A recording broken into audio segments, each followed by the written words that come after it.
everyone, and welcome back to your second hour of channel tonight. My name is Kristen, and I'll be your tour guide for your review of Cars on Full Length 5. Let me know that you can see and hear me by saying hi down below. Hey Fong, Sarah, looks like the whole gang's here. I'm pretty pumped. I think I saw some of you on Saturday for Full Length 4 review, so let's do it again with Full Length 5. I know you guys are working towards test day. Go ahead and give me a quick shout out below if you are an April tester. It's coming up right around the corner. Yeah, that's what I thought, which is fantastic. You guys are doing exactly what you should be doing at this point, which is spending quite a bit of time taking full lengths and even more time reviewing those full lengths, because we know reviewing them is where we're going to learn from our mistakes. So let's go ahead and dive in. In tonight's class, we have two primary goals. Number one, let's figure out how much of a passage I actually need to answer questions. And number two, let's figure out how we can more quickly find that important stuff and get through a passage so that we have more time to spend on our questions. Now, give me a quick reminder. How long do I have for a passage and its associated questions on test day?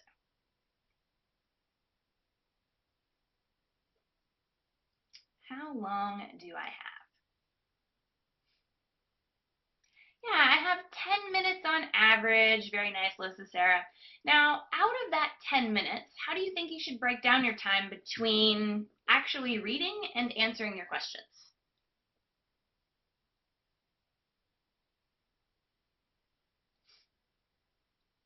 Alyssa, I like it. 30-70, 40-60, somewhere in that realm. 3 to 4 minutes reading, and the rest of the time answering questions is about dead on.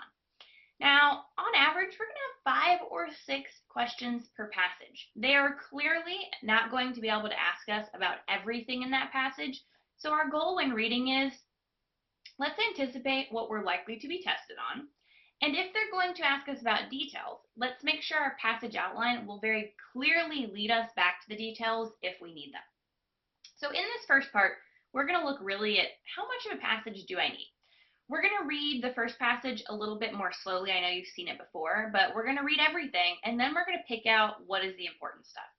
On our second passage, we're going to try and pick out that important stuff a little bit more specifically instead of reading at the same speed. And then on our third passage, we're really going to work on that speed of finding what's important and moving quickly through the passage. So starting here, we'll read together, and then I want you guys, after we read, to tell me what's important. I'll try and emphasize as I'm reading some of those keywords. Although nihilism is commonly defined as a form of extremist political thought, the term has a broader meaning.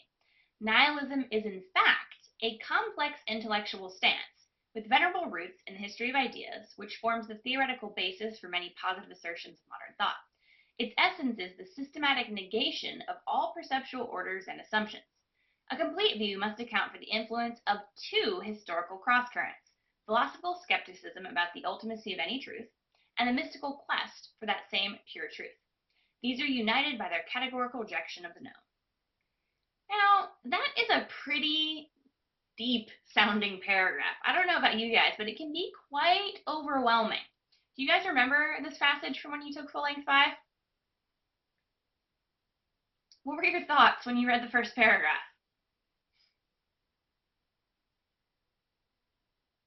Sarah says, oh boy, Tadell, wow.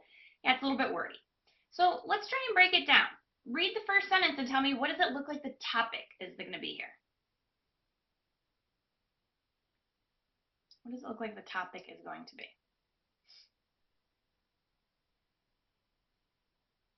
Yeah, Tadell, it's going to be about nihilism.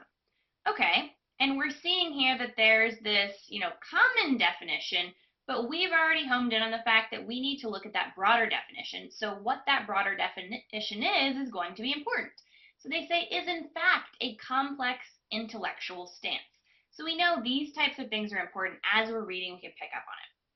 So we keep reading.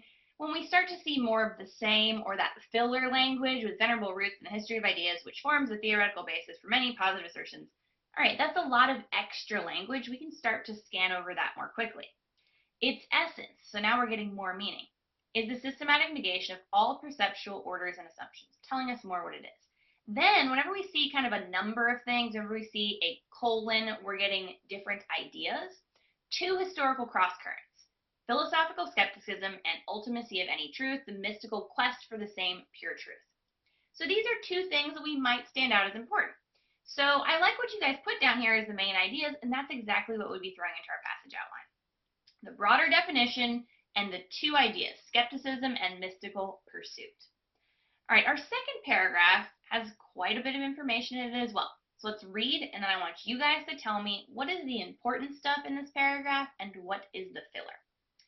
The outstanding representative of the former current, David Hume, maintained that external reality is unknowable, since sense impressions are actually part of the contents of the mind.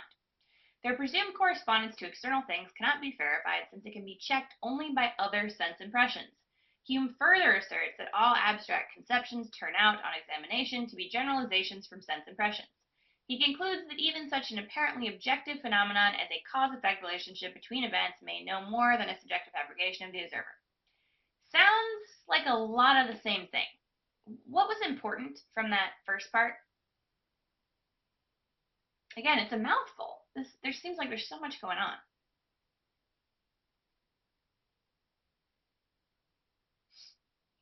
Jasmine says sense impressions, subjective. Sarah says Hume says reality is based on sense impressions. Yeah, so this is about Hume, and we want to get the gist of it. And if we need to come back for more detail on what Hume has to say, we can do that. So this first part, you guys got it. External reality is unknowable since sense impressions are actually part of the contents of the mind. Now we keep going, right? I kind of read quickly over that middle part. That's the filler. Then we see a new person coming up. Stanley Rosen notes. Now, when we see stuff in quotations, we know that's going to be a detail. We know stuff in quotations can be tested, but we also know this is really easy to come back to if we need to. So we can do a quick scan. Hume terminates in skepticism because he finds nothing within the subject but individual impressions and ideas. The area of Hume's thought where skepticism about human power to reason is most pronounced is the problem of induction. Hume observed, so this is all about Stanley Rosen and what Rosen said about Hume. So overall, who is this paragraph about? Yeah, absolutely. This whole thing's about Hume. This thing's about Hume. And which idea of the two ideas is paragraph 2 about?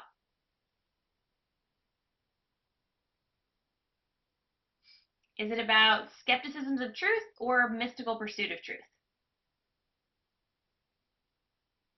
Yeah, Sarah, there you go. The former current skepticism. Very nice.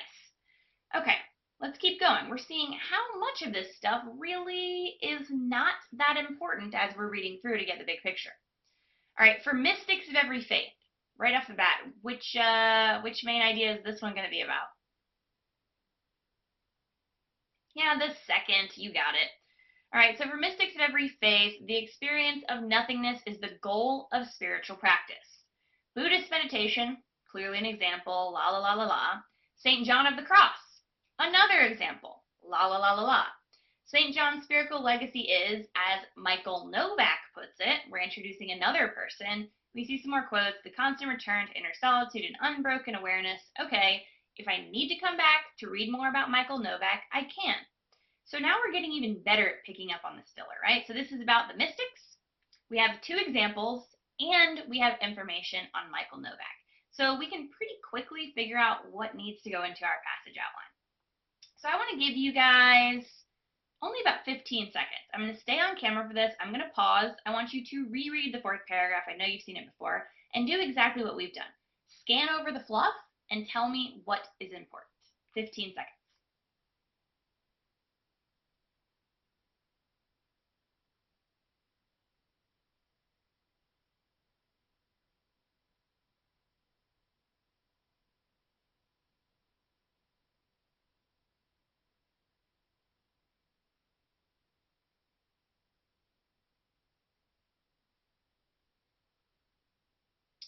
All right, tell me the important parts of paragraph 4.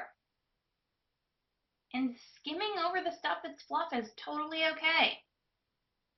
Jennifer says rejecting social institutions. What else we got here? Alyssa says Novak's interpretation paved the way for the 19th and 20th centuries. Tadell says Novak interpreted both sides. Okay. And Joseph, I love what Joseph's saying. The fusion of skepticism and mysticism. Sarah says the same thing. And that's absolutely right. We find the important stuff here. Novak is a continuation. Novak's interpretation points to the way these philosophical, number one, and mystical, number two, prepared the ground for political nihilism of the 19th and 20th centuries. So we're combining these two ideas together and we're leading towards nihilism. We keep scanning, right? More of the same, more of the same. What is nihilism? We see Rosen pop up. We see a quote. So if we need something about Rosen here in paragraph 4, and how the fusion of skepticism and mystical recreation can be traced in contemporary thought, kind of more of that idea of the fusion, we will come back to this paragraph. So this is how we break down these really tough philosophical sounding passages and we figure out what is important and what can I just come back to more later.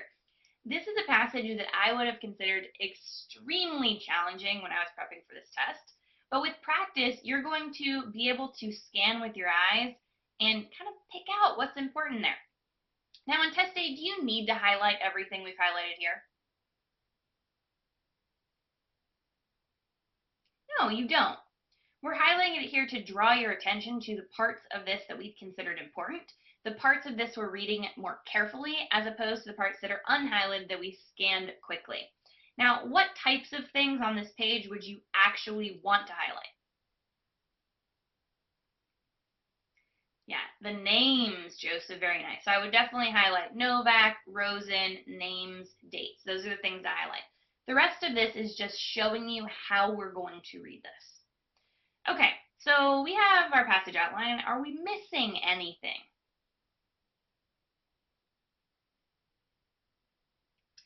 Yeah, absolutely. We need a goal. Tell me below, what is the goal of this passage?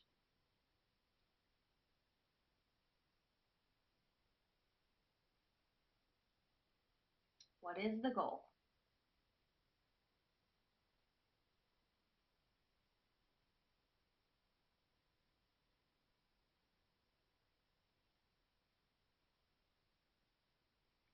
Remember, you want to get a good verb in there that captures the tone. All right, Jasmine and Sarah have the to explain, to describe, the foundations, or the history of nihilism. And that's absolutely what this is looking for. Those were fantastic goals of this. So to describe and to explain capture, there's not really an argue, there's not necessarily a contrast. We're just, setting up the foundation of what we saw. Now with that, let's see if we can use the important parts of that passage, or at least use our passage outline to answer questions. Because remember, 5 or 6 questions cannot ask you about everything that you read. So you should really get away from the idea of, okay, this is reading comprehension. I need to read this entire thing and understand it. That is absolutely not what we need for these questions. So let's prove that here. The author's working definition of nihilism as it functions in passage is. All right, so think about it. Where would you find the working definition of nihilism? Where would that show up in the passage?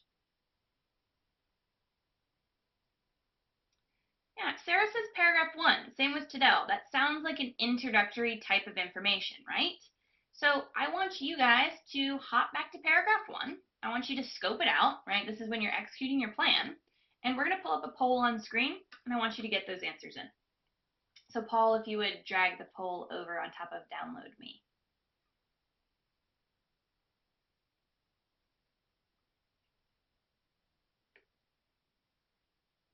Just go ahead and pop your answers in there.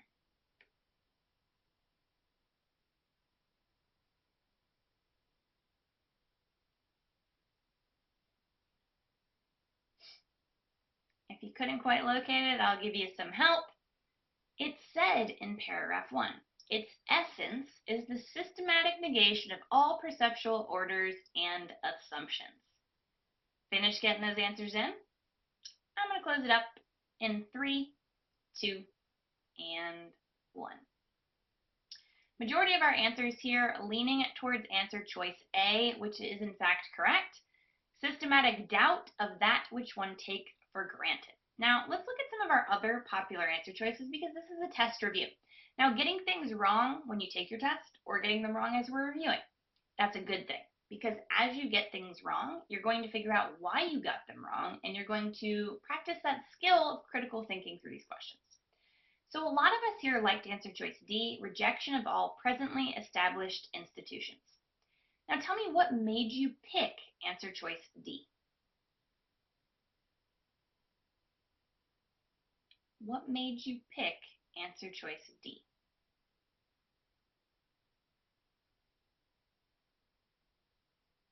And don't be afraid to speak up here. These test reviews are to help you improve, so let's get at the thought process you are using.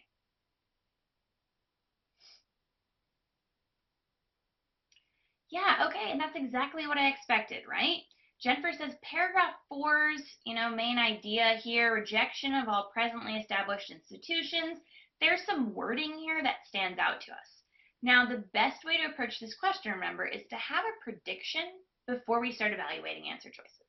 So if in our plan we would have said, where would the original definition of nihilism come up? And we recognize that that should be paragraph 1, we can prevent ourselves from being tempted by an answer choice that is actually discussing the theme of another paragraph. So that is something that's going to tempt a lot of us, and just continually practicing our process of assess, plan, execute, and answer, we can start to avoid some of these. All right, let's check out another one. Roman numeral question.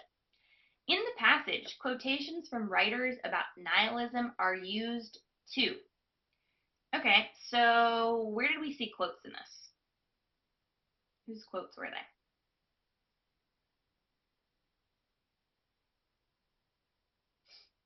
Yeah, Rosen and Novak, absolutely. So we can start thinking about how these quotes were used, right? They were providing some more detail on an idea. We know that. So let's start looking now at what we have here in our Roman numeral answer choices. So how do we attack a Roman numeral question? Which one will we start with?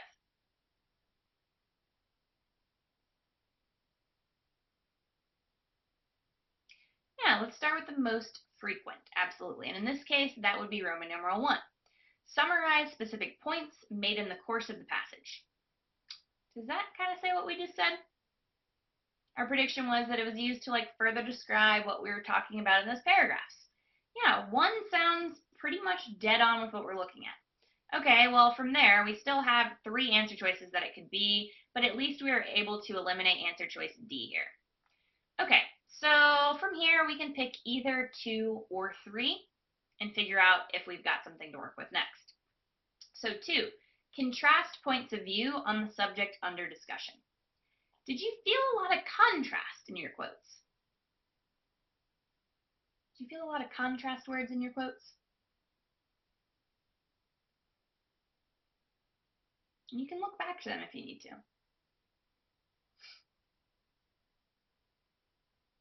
Think about where they were. Yeah, Sarah says no, not a lot of contrast words. They were mostly descriptions. And that's absolutely right. So if Roman numeral 2 is now out of there, we just have to decide if Roman numeral 3 is here. Now, sometimes you will see you're going to have to evaluate every single Roman numeral. In other cases, you're going to be able to get away with eliminating and getting straight to your answer. All right, so 3. Make transitions between points in the passage. Did you feel that some quotes set up what was coming in the next paragraph? That's how you might ask yourself this question. And Tadell says yes, and that is absolutely the case. We did see transitions here, right? So Rosen summing up the Humean views and to sum up nihilism. Novak is then used to show the connection between mysticism and nihilism. So our correct answer here has got to be answer choice C. All right, let's try some more questions on this one, and then we're going to fly through our next passage. Which of the following is a necessary presupposition, underlying Hume's conclusion that external reality is unknowable as presented in this passage? All right, so we have this word presupposition. What is this question really asking us about? How can we rephrase that? What is this asking about? Alyssa, absolutely no question mark there. That's an assumption exclamation. That's exactly what this is asking us about. So tell me, where do we find Hume's conclusion? You can use your passage outline here.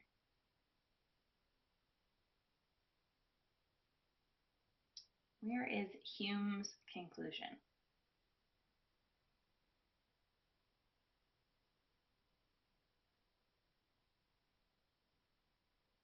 Yeah, Hume was all in paragraph 2. That's absolutely right. Again, we're walking through the steps of how to approach these questions.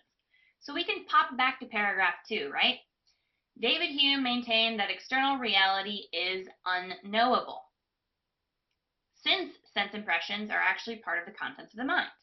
Their presumed correspondence to external things cannot be verified, since it can be checked only by other sense impressions. Now, when we're attacking assumption questions, we can use what's called the denial test. If we deny an answer choice and it breaks the argument, it must be true. So let's practice that. If I said something exists outside the mind, which is kind of the opposite of nothing exists outside the mind, so something outside the mind exists, would that break his argument here?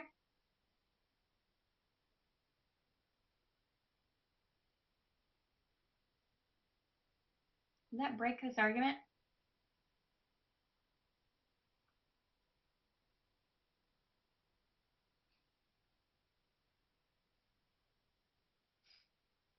Yeah, Sarah, that would not. If it doesn't break the argument, it must not be an assumption. An assumption must be true. So we can get rid of A. All right, B. The contents of the mind do not consist exclusively of sense impressions. Does that break the argument?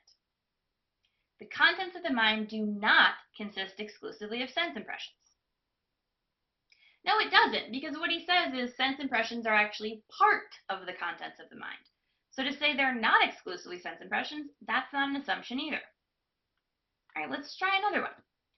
Causality is only a subjective prediction of the mind. So we make that an opposite. We'd say causality is not only a subjective prediction of the mind. Causality is not only a subjective projection of the mind. Does that break Hume's argument? It does not. And I know this is tricky at first, but again, the denial test helps us figure out what must be true, as opposed to getting sucked in the language that sounds, yeah, that could be. So if C is out, D must be our answer. Let's confirm it. Sense impressions provide our only information about external reality. So we would say sense impressions do not provide our only information about external reality. If I said that, would our argument be broken? Yes. Sense impressions do not provide our only information about external reality. That breaks his argument here, because what he's saying is their presumed correspondence to external things cannot be verified, since it can be checked only by other sense impressions. So if D were denied, our argument would break, so it must be correct. Tricky, but a good exercise to practice. All right, let's check out 45 here. Novak's interpretation of St. John's spiritual legacy, paragraph 3, is important to the author's argument primarily because it. All right, so we're talking about Novak and St. John's legacy. That was end of paragraph 3. So tell me, what's important about that? What's important about that? What is St. John's spiritual legacy driving at? Yeah, myth. Okay, then where do we get Novak's interpretation? Where is that coming up?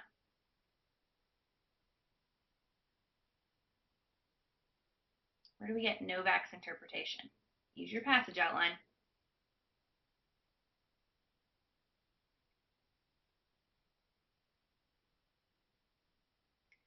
Novak's interpretation came in paragraph 4.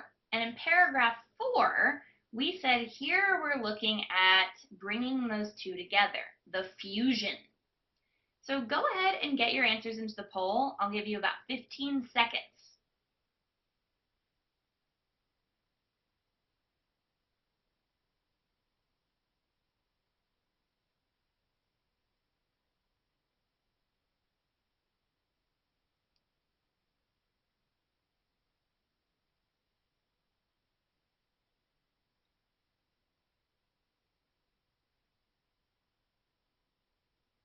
All right, I'm going to close it up in 3, 2, and 1.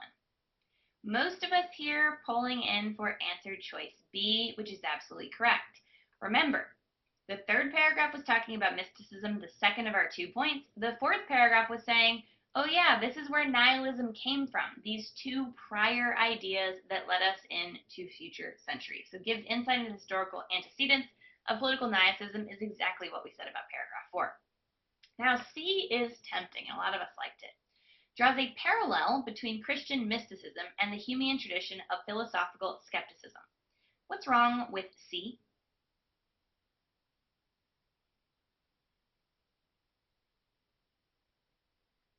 What's wrong with C?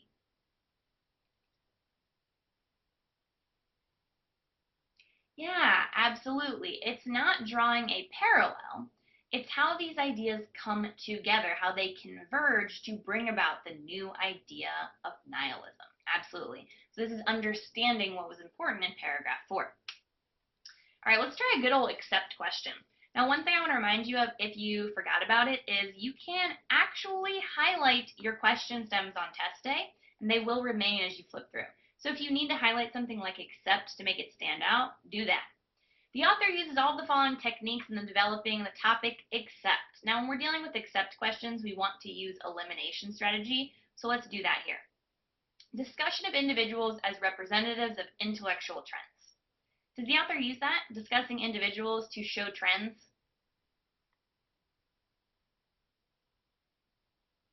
Oh yeah, this is why we're talking about Novak. This is why we're talking about Hume, all of these people. We're using them to talk about a specific idea. Okay, so again, that goes with the quotes. We give an idea, we use a quote by a person to summarize that idea. So A has to be out. B, a contrast between a common definition and a zone. This is where the whole thing started, right? The common understanding and the broader definition. This is definitely used. Absolutely, Sarah, first sentence. C, identification of the common elements in distinct intellectual traditions. Distinct intellectual traditions would be those 2 ideas that we started with. Do we talk about the common elements in those?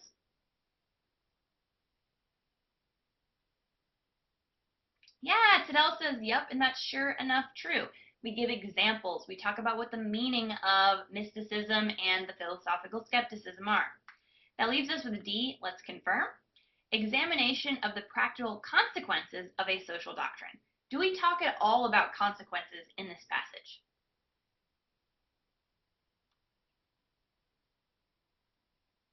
No, we don't. Consequences are not what the point of this passage is. Remember, we were explaining the foundations and the history of nihilism. Absolutely. All right, let's try one more before we see how much of this passage was actually important. In the last paragraph, the author quotes Stanley Rosen in order to make the point that modern nihilism is. Okay, so of course we're going to go back to our passage. We're going to find where Stanley Rosen was mentioned, and we can use our highlighting of names to help us. What information do we need to answer this question? You tell me. What does Stanley Rosen have to say?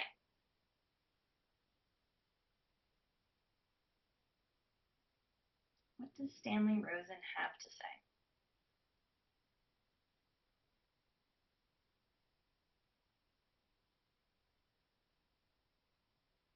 What's his purpose? Why is that quote provided? This is a function question, right? He uses this quote in order to make the point that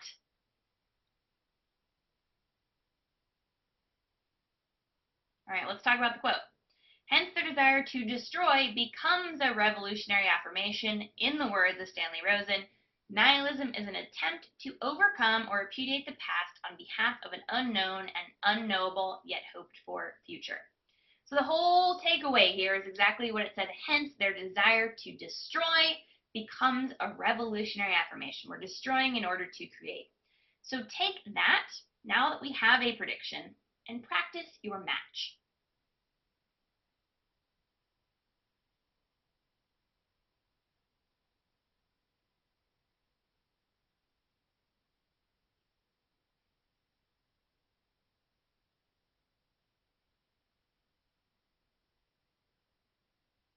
Get those answers in.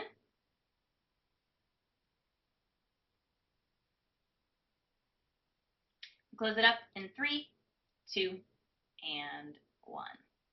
I like what I'm seeing here. Oh, looks like it accidentally opened again, but I will tell you it's about 74% of you here saying answer choice B, more than just a movement to do away with existing institutions, and that is absolutely correct. Now, this is a review, so I want you guys to tell me if you're not understanding. I want you to tell me your thought process because that is what we are working on. Of course, Paul's behind the scenes to answer any questions that you guys have, but I want to see you chatting it up down here.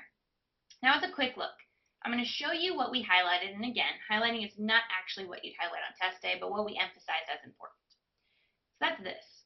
Look at how much of this paragraph that we went over quickly, that we did not think was super important. This was the fluff in the passage. So don't get caught up reading detail after detail unless you need it. We knew exactly where to go back if we needed more detail from the passage.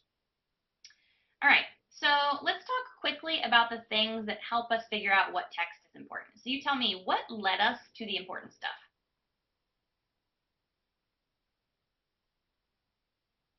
What led us to the important stuff? Yeah, quotes and names helped us make our passage outline, for sure. What else? What helps you determine pace? Yeah, transition words, keywords, strong words, which tell us about author opinion. This is all right. So opinions, introduction of new people. We already said names are important. So we had Hume, Rosen, and Novak here. Keywords that help us figure out what's important. Again, author's opinion keywords, conclusion keywords. We had hence, we had thus. Difference keywords help us figure out if there's contrast. So that we started with a contrast at the very beginning, contrast of common versus author's definition. And of course, those quotes, those are things we want to come back to when the questions ask us about them, but they're easy to spot.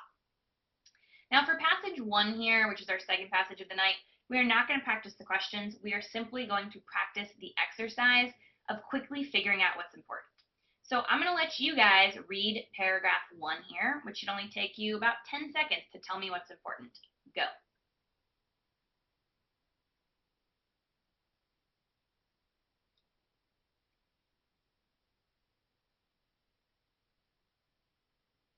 Once you've got it, tell me below. We're practicing ignoring that fluff, finding the important stuff quickly.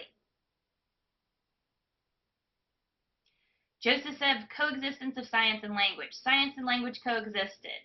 Simple versus language ambiguous. Yeah, we're all getting the same idea here. You guys grabbed it. In the first sentence, many times we're going to pick up on that big part here. And the rest of this is kind of an ongoing description of science and language and the relationship between them. Absolutely. So I'm going to give you, this is going to be a challenge. I'm only going to give you 15 seconds for paragraph 2. There's a lot. This is going to force you to use a critical eye to tell me what's important. So I will pause and give you 15 seconds.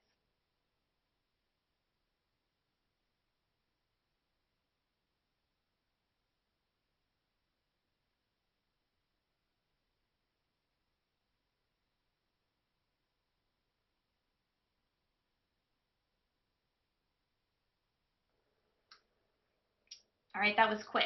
And the point of this exercise is to make you pay attention to what's important. On test day, you're not necessarily going to read something like this in 15 seconds. But you've seen it before, and we're using a critical eye. And I love what you guys are saying down here. Wilkins and perfect language. That's absolutely right. So we talk about the continuum of two extremes, right? Those two extremes are perfect language or giving up on the idea of meaning in words. We further go on to expand with perfect language, utilizing John Wilkins to do so. So that was fantastic. That's exactly what we want to do to figure out what is important here and what can I come back to? What is that fluff? So in our next one, we can kind of anticipate what's coming here with our systematic languages. So take about 10 seconds to kind of tell me, is there anything else important here in our third paragraph?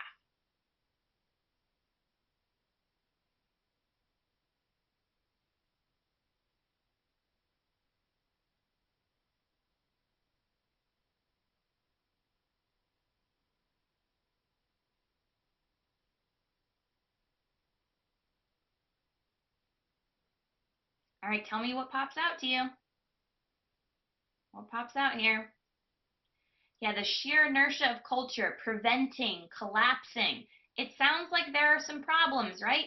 That's what this is all about. Problems with systematic languages. Absolutely. All right, take a look at paragraph 4. Same thing here.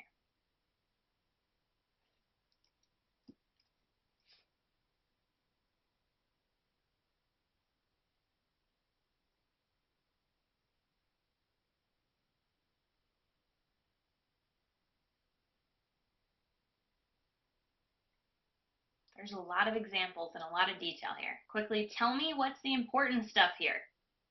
Pick it out.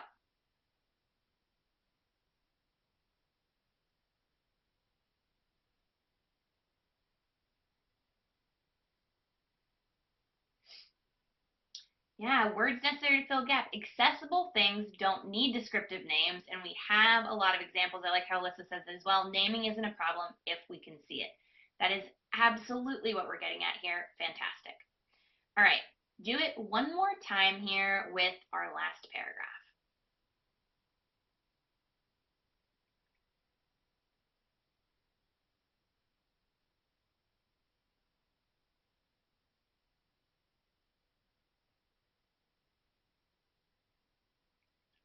We could probably anticipate what's coming here. We talked about those things that are easily accessible. What about everything else?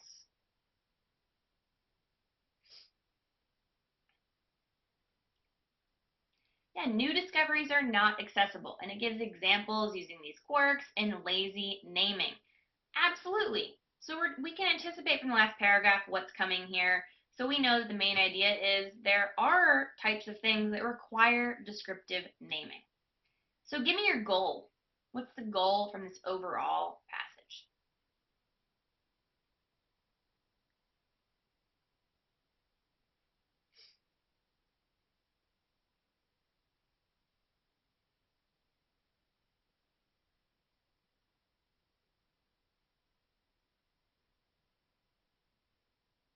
What's our overall goal?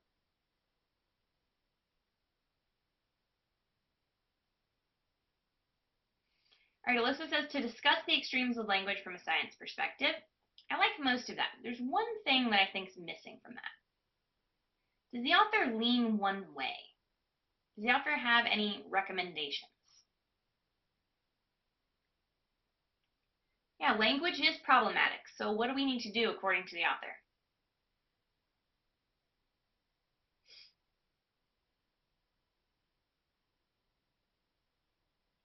Yeah, name things that make sense. Promote more systematic. Yeah. So I would say something like discuss naming systems and advocate for something more systematic. Absolutely. All right. We're going to skip ahead a bit. You guys have seen the questions, and you know the focus there was to figure out what is the fluff in a passage. Now we're going to move on to the very last passage if you're following along in your PDF. So that last passage is the W.H. Auden passage. Tell me what you guys thought about this one. What do you guys think?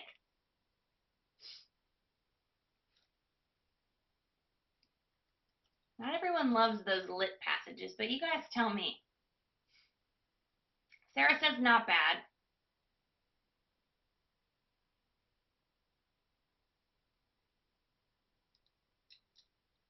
What else do you guys think? Do you struggle? Not so bad.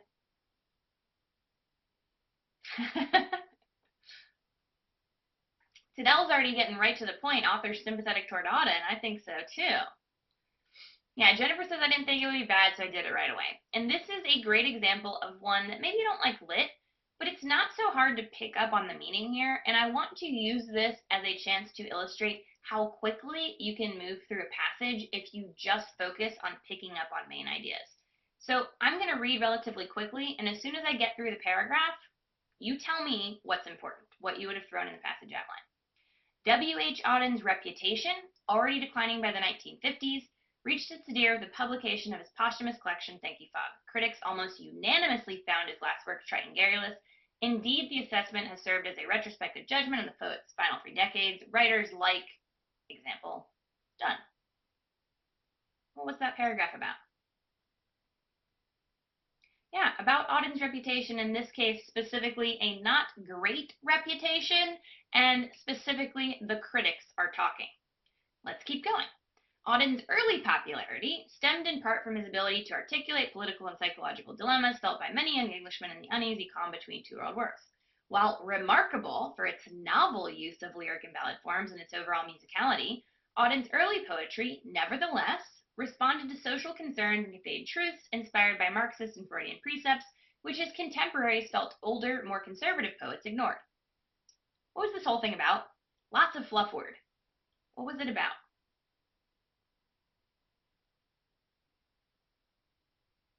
I'm trying to, when I'm reading to you, since you've read it before, emphasize what are those important words.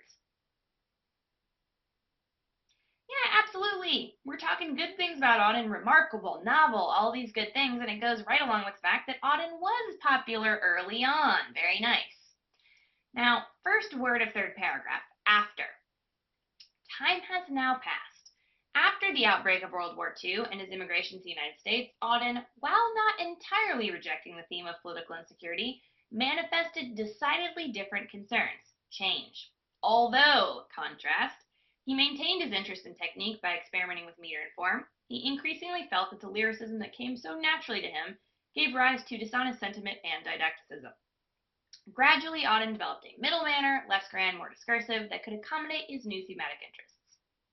What's this all about? Sounded like a lot of contrast and a lot of change to me.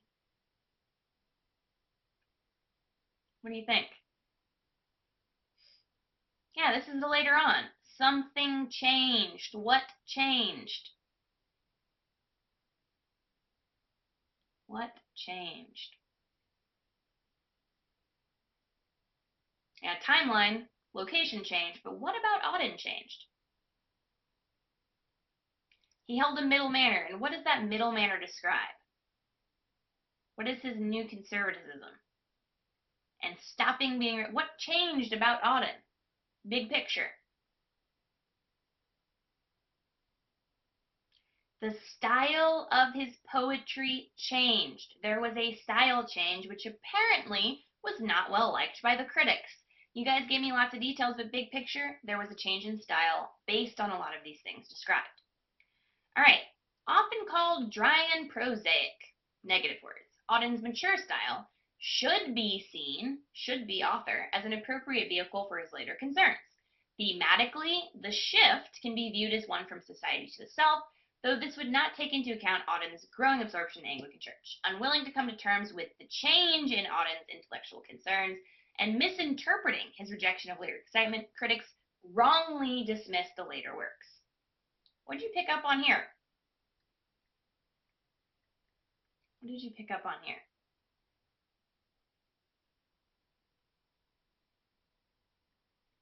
Yeah, I'm emphasizing the words that I'm sure you emphasized when you were reading.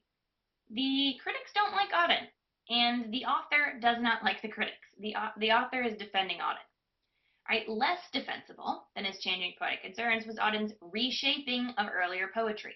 So the author's saying not quite as defensible is Auden changing poetry. Lines were rewritten, stanzas revoked, whole poems whisked from the canon. Now, this is the type of sentence that so many students can get sucked into, right? Whole poems whisked from the canon. You're like, oh crap, what just happened here? It does not matter. You already said in the first sentence, this is about reshaping. Auden refused, for instance here, telling us that we're getting an example, quotes, dates, places, details, keep going. This paragraph was about reshaping of earlier works. All right, so last part here. W.H. Auden's altering and deleting early works is questionable on artistic grounds. Contrast word, nevertheless, his motives for doing so are consistent with his abiding belief that poetry must mirror reality. Implicit in much of the criticism of his tampering is the wrong-headed idea that an artist must not disappoint an audience prepared to accept one point of view by evolving as a thinker. Last paragraph, what's the deal?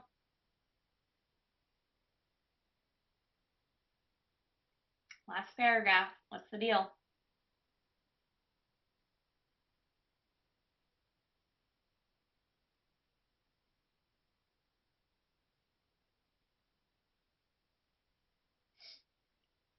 Kind of what we expected, right? Yeah, restating how we're viewing Auden. The critics are wrong. They don't like Auden, but the author does, absolutely. So overall, our goal should be something that reflects that, right? To critique the critics and to defend Auden, okay?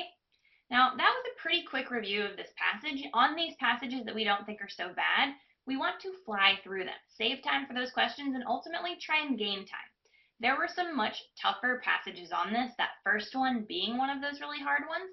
That we should save more time for. We want to get through a passage like this in 8 minutes so that we have a little bit longer for those tougher ones. So let's spend about our last 10 minutes reviewing a few of the questions from this and seeing if we can get them quickly from that quick read. According to the passage, Auden's later poetry failed to win acceptance primarily because. Now, we talked about the big old change. What was the big thing that changed? Not the details. What was the big picture change that Auden had? The style, Elena, absolutely correct. So, predicting that style change, go ahead and get your answers into the poll.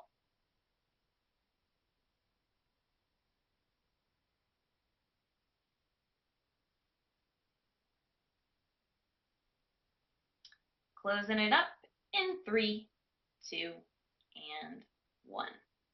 Check that out. Oh, we lost it again. I don't know what is up with this poll. It is wacky right now. But I will tell you, 100% of you here said answer choice C. And I don't know if you've been in a class with me before, but when we get 100%, we get something that I think is pretty darn fun, and that is a massive pink star for your efforts. So fantastic work on 30. These are the questions that we can get in like 15 seconds and fly through the rest. Now, Sarah, let's talk about some of the other ones because there are some really, really good answer traps in here. So critics objected to the politically conservative ideas expressed in it. The part of this that sounds really good is the critics objected, right? Because we know the critics didn't like it. So what about A is wrong?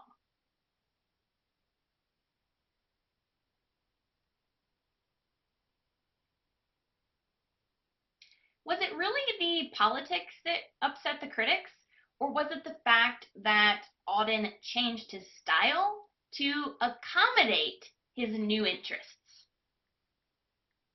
What was the real crux of the problem? It was the change in style, right? The change in location, the change in timeline, changed his style because of the things he felt. So it wasn't the conservative ideas, it was that change in style that the critics objected to. Now, B, the content was unnecessarily obscured by a discursive mode of presentation. What is enticing about this one is the word discursive because it was used, so it's faulty use of detail. And finally, answer choice D was a bit seductive because if you thought about that Anglican church and some of the content of Auden's poetry, then you could have get sucked into this religious themes here. So again, we want to keep big picture and make sure we're making predictions. Let's try another one. Based on the discussion in the second paragraph, it can most reasonably be inferred that Auden's contemporaries believed.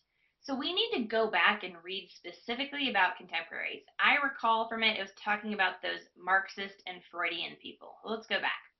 While remarkable for its novel use of lyric and ballad forms and its overall musicality, Auden's early poetry, nevertheless, responded to social concerns and conveyed truths, inspired by Marxist and Freudian precepts, which his contemporaries felt older, more conservative poets ignored.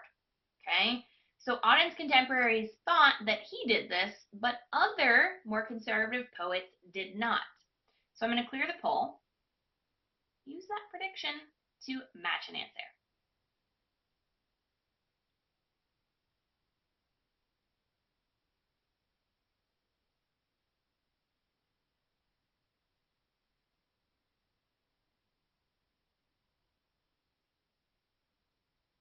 Couple more seconds. Closing it in 3, 2, and 1. And I'll broadcast here. The vast majority of us going for answer choice D, which is right on the money. Poetry should be relevant to its social context, which is exactly what the contemporaries thought that Auden did, but that the older ones ignored. All right. We're flying through these. Of course, if you have questions or if you want to understand why the answer choice you picked is wrong, if you want to know what type of wrong answer choice it is, you let us know because this review is for you. Number 32, another Roman numeral. So even before we read the question, we could take a peek at these Roman numerals, and where would you start? Yeah, Roman numeral 2. Totally, Lauren. On the basis of the information contained in the passage, it can most justifiably be concluded that throughout Auden's career, his poetry was characterized by. So we're going to start with Roman numeral 2. Subject matter drawn largely from contemporary social issues.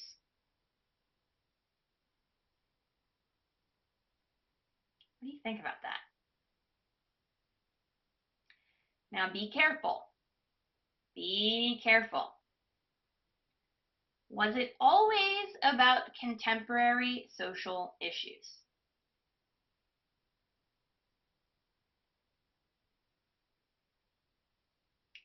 It started out that way. Later on, did it stay that way? Something changed.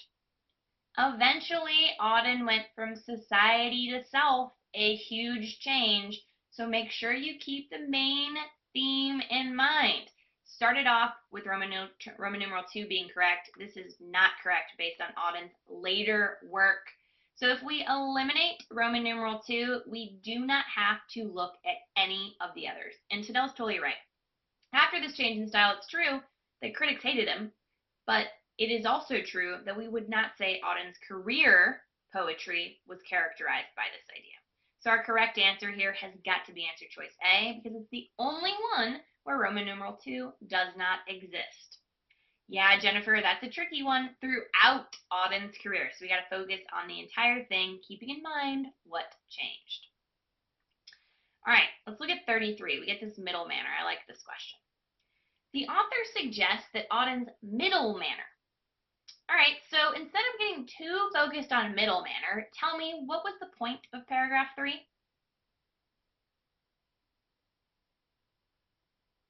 Yeah, change in style. Now, what does the author suggest about Auden's change in style? Does the author like the change in style, defend the change in style, agree with the critics? What do you think?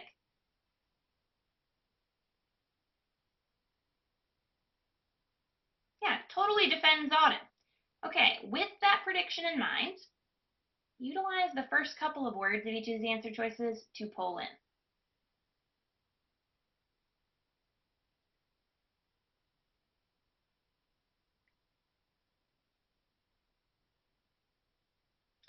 Give you a couple more seconds.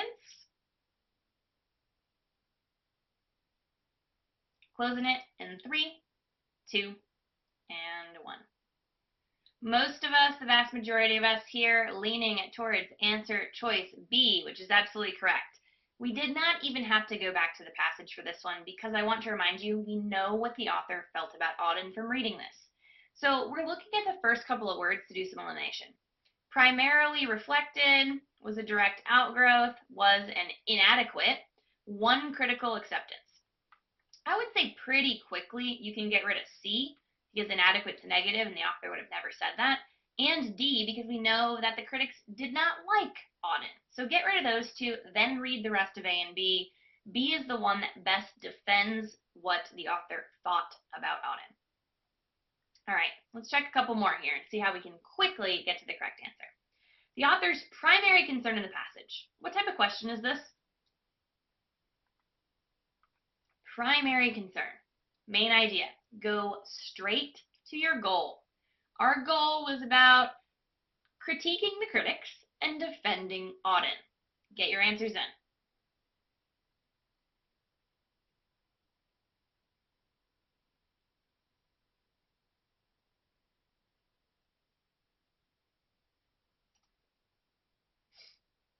Closing it in 3, 2, and 1. The vast majority here leaning towards answer choice B, propose a reevaluation of Auden's poetic evolution, right? This would say, I defend Auden and the critics were wrong. That is absolutely correct. So let's talk about what's wrong with some of these other answer choices, because this is the type of question I don't want any of you to miss on test day. A, discuss the reasons for the critical rejection of Auden's final work. Why is A wrong? Part of it sounds really good, but why is it wrong?